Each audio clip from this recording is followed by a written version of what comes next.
Bien, atención. Álvaro Ramírez Corza, sordera y el aprendizaje de lectoescritura en alumnos de educación primaria. Bien. Buenos días. Voy a hacerle una pequeña exposición de lo que en un principio, de lo que en su momento fue mi trabajo de fin de grado en la Universidad de Cádiz, en el campus de educación primaria. Lo hice el curso pasado. El trabajo trata sobre el aprendizaje de la lectoescritura en alumnos de educación primaria y más concretamente sobre lo que estamos hablando aquí en alumnos sordos, en alumnos con deficiencia auditiva. Vino promovido porque en el centro donde realizaba las prácticas se daba el caso en quinto de primaria de una alumna con deficiencia auditiva. Entonces me llamaba mucho la atención cómo trabajaban con ella y cómo trabajaba ella en clase ordinaria y fuera de ella, tanto con la profesora de audición y lenguaje como con otros de refuerzo. Y además me dio un pequeño impulso para hacerlo Teresa Sibón desde el Centro de Escritura de la universidad. En principio, aparte de la observación que yo hice en clase, realicé un barrido bibliográfico sobre los diferentes documentos legislativos en los que se encontraba el aprendizaje y desarrollo de estas habilidades, tanto lectoras como escritas. Y la verdad es que me llevé una grata... me llevé me llevé una impresión bastante grata porque no esperaba encontrar en algunos documentos esta información acerca del aprendizaje de la lectoescritura en alumnos sordos, como fue en el BOE, donde se encuentra la ley educativa a nivel nacional, y en el BOSCA, a nivel de nuestra comunidad autónoma, donde se explica cómo debe trabajarse dentro del aula, y realmente creo que eso, en pocos casos que yo haya visto y de los que me he informado, se lleva a cabo. También consulté la Declaración Mundial de los Derechos Lingüísticos, escrito por la UNESCO en 1996, donde también viene una gran cantidad de información. Y por último, el libro blanco de la sordera, donde se hace referencia a la inclusión de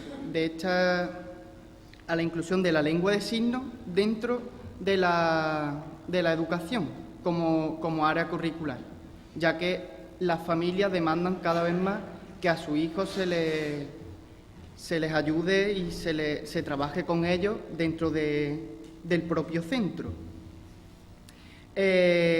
Además, también tuve en cuenta que el desarrollo de estas habilidades, tanto lectoras como escritas, como he dicho anteriormente, están estrictamente unidas y, sobre todo, que es lo más importante, que los alumnos a estas edades sienten la propia necesidad de comunicarse con los demás, de expresarse, de ordenar sus ideas, atendiendo un poco al término de literacidad, y necesitan de aprender ambas habilidades y desarrollarlas.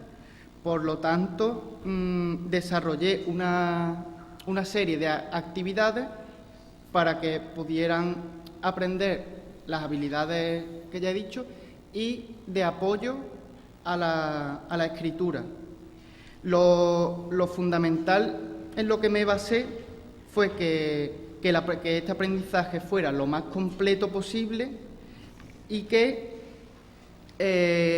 tuve muy en cuenta las preferencias de los alumnos a la hora de leer y de escribir, sobre todo de leer, cuáles son sus gustos. Utilicé Bueno, me informé porque la verdad que me llamó muchísimo la atención todo lo que rodea, desconocía bastante y utilicé unas herramientas como son la lengua de signos española, las glosas, la comunicación labiofacial y la palabra complementada, entre otras.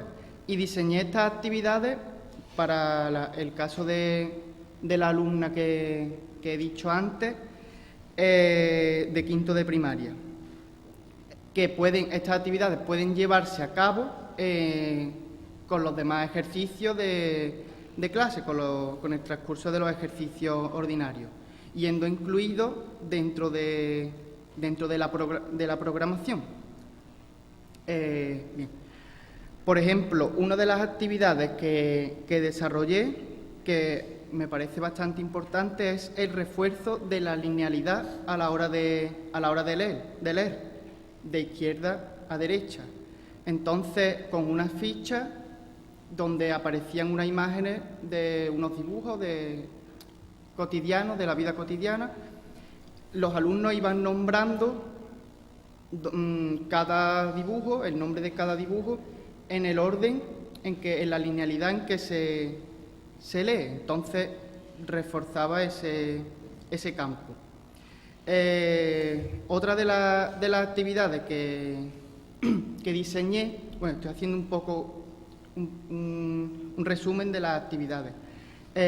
Otra de las actividades consiste en la enseñanza del alfabeto dactilológico para que aprendan a deletrear.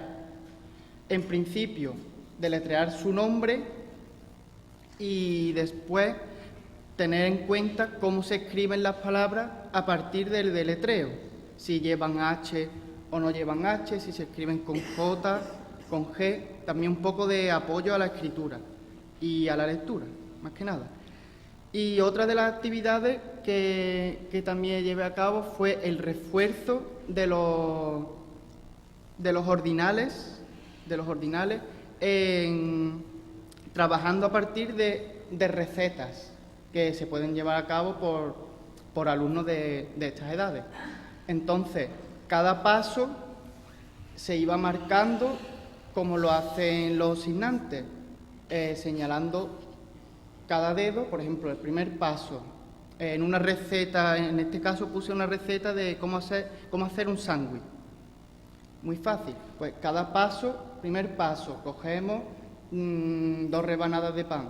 Segundo paso, las colocamos marcando con los dedos cada uno de los pasos y escribiéndolo en la pizarra para luego llevarlo a cabo. Un poco a modo de resumen las actividades. Y por último, la conclusión que saqué de este trabajo, también como dijo la compañera anteriormente, que es crear un puente hacia la lectura en alumnos con deficiencia auditiva. Es que la lengua de signos española es un gran apoyo para el aprendizaje de la lectoescritura, y ya no solo en alumnos con deficiencia auditiva, sino para todos los alumnos de primaria, para aprender a deletrear y demás, como he dicho anteriormente. Y también que la enseñanza de estas dos habilidades a todos los niños, como he dicho antes, tanto con deficiencia auditiva como oyentes, harán que estos puedan acceder al mundo exterior, atendiendo así, también como he dicho antes, al término de literacidad, expresándose con los demás, comunicándose, ordenando sus ideas por escrito y demás. Bueno, ha sido breve, pero creo que lo he explicado lo mejor que he podido. Muchas gracias.